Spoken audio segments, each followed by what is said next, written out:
Alright, सो इस particular video के अंदर हम लोग बात करेंगे स्ट्रक्चरल आइसोमेरिज्म के पहले पार्ट के बारे में। तो हमने स्ट्रक्चरल आइसोमेरिज्म के बारे में बातें कर ली थी। हमें पता है स्ट्रक्चरल आइसोमेरिज्म वो टाइप ऑफ आइसोमेरिज्म है जहाँ पे जो कनेक्टिविटी होती है एटम्स की वो डिफरेंट होती है, वो चेंज हो जाती है।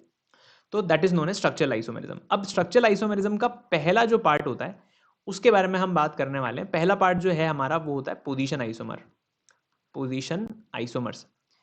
अब क्वेश्चन उठता है कि पोजीशन आइसोमर्स हैं क्या? तो भाई देखो, उसके नाम से पता चल रहा है कि जिसमें पोजीशन को लेकर के कुछ चेंज किया जाए, उसी को हम लोग पोजीशन आइसोमर बोलेंगे।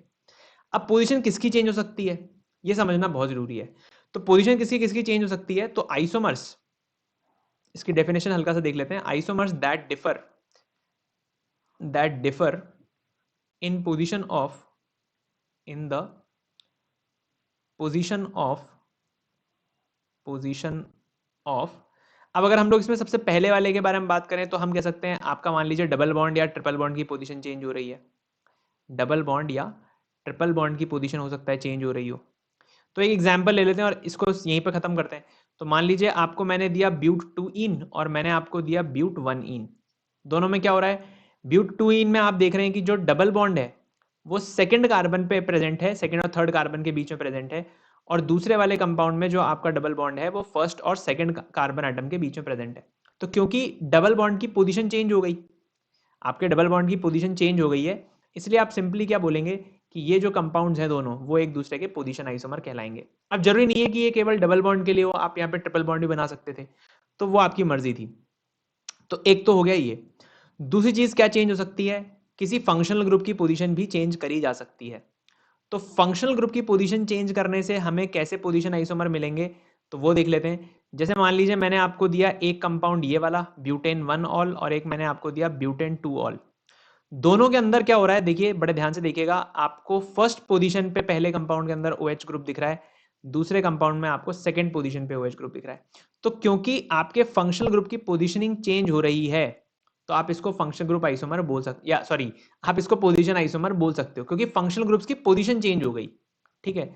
दूसरा, अगर हम चाहें तो हम किसी सब्स्टिट्यूएंट की पोजीशन को चेंज करके भी, सब्स्टिट्यूएंट की पोजीशन चेंज करके भी पोजीशन आइसोमर बना सकते हैं। क्वेश्चन ये उठता है, कई लोगों को इसमें दिक्कत होती है कि सब्स्टिट्यूएंट क्या क्या होते हैं, तो मैं बता देता हूँ। जैसे मान लीजिए कोई एल्काइल ग्रुप है, कोई भी एल्काइल ग्रुप जो होता है वो सब्स्टिट्यूएंट की तरह काम कर सकता है। एल्काइल ग्रुप आप जानते ही हैं कि एग्जाम्पल जैसे मान लीजिए मिथाइल है, ठीक है, इथाइल होता है C2H5। ये सब क्या है कि जो एल्काइल ग्रुप्स होते हैं, मान लीजिए फिनाइल रिंग वगैरह वगैरह हैं, तो ये सब क्या है, सब्स्टिट्यूएंट की तरह काम कर सकते हैं।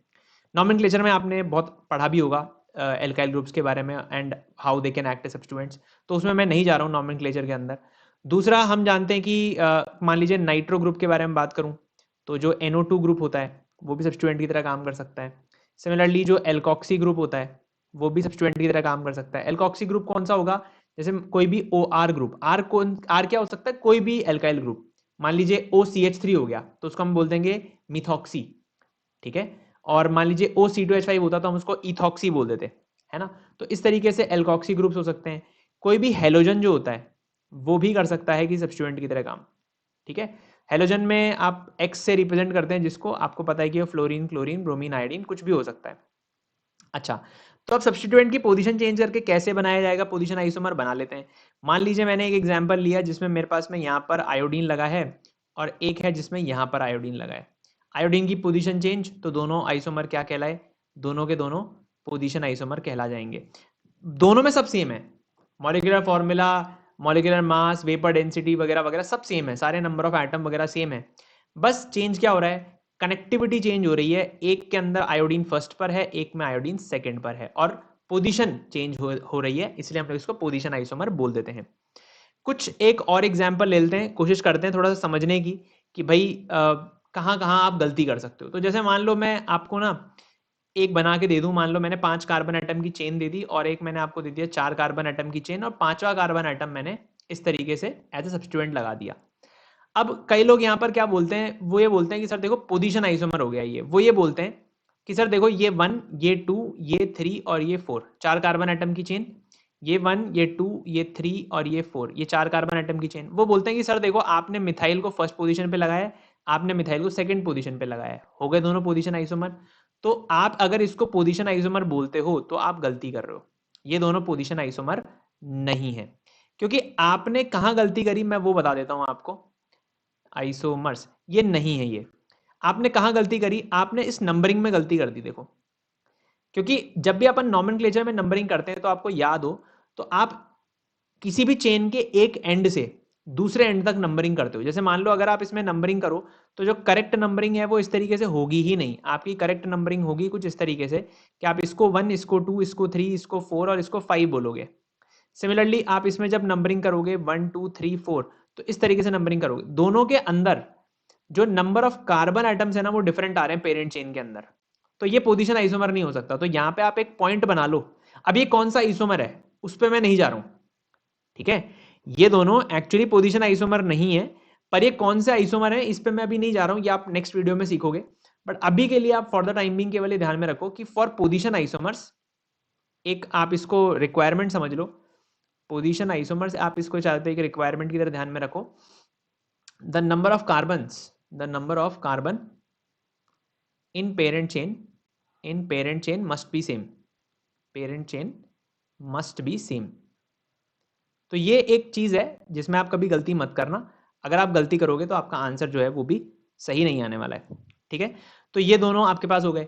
अच्छा, एक बार कई जगहों पे बच्चे ऐसे ही फंसते हैं। मान लो मैंने आपको ऐसे बना करके दे दिया कि मैंने कह दिया 5 कार्बन एटम और मैंने आपको दे दिया 4 कार्बन एटम और मैंने आपसे इसमें सिंपल रिलेशन पूछा। तो कई लोग ये सिंपल बोल ही नहीं पाते कि ये आइसोमर तो है नहीं। वो सिंपल ऐसा बोलते हैं कि सर ये आइसोमर नहीं है। वो सही है बिल्कुल, बट अगर इन दोनों का रिलेशन देखा जाए तो वो दोनों क्या है, होमोलोग्स हैं। क्या है, होमोलोग्स। होमोलोग्स क्या होते हैं आप जानते हो। होमोलोग्स वो होते हैं जो वो कंपाउंड जो एक CH2 यूनिट से डिफर करते हैं। बट यहां पर आपको पता होना चाहिए कि दोनों का फंक्शनल ग्रुप सेम हो। जैसे अगर मान लो आप ले लो एक एल्कोहल और एक ले लो ईथर और आप बोलो कि CH2 यूनिट चेंज करके मैं उनको होमोलोग बोल दूं तो वो गलत हो जाएगा, ठीक है। तो ये पॉइंट खैर कभी और आगे डिस्कस करेंगे, बट फॉर द टाइमिंग आप ये वाली चीज जो है ध्यान में रखना कि इनको भी होमोलोग्स बोलते हैं, ठीक है। और इसमें आप कभी गलती मत करना। एक और चीज मैं आपको इसमें बताना चाहूंगा। जैसे आप लोगों ने ना बेंजीन डेरिवेटिव्स के अंदर भी पढ़ रखे हैं। बेंजीन डेरिवेटिव्स में भी आप पोजीशन आइसोमर के बारे में बात करते हो। बेंजीन डेरिवेटिव्स में भी पोजीशन आइसोमर के बारे में बात करी जाती है। जैसे अगर आपने ये नाम सुने ऑर्थो, मेटा एंड पैरा, तो ये क्या है, ये पोजीशन आइसोमर ही तो है। जैसे मान लीजिए मैंने आपको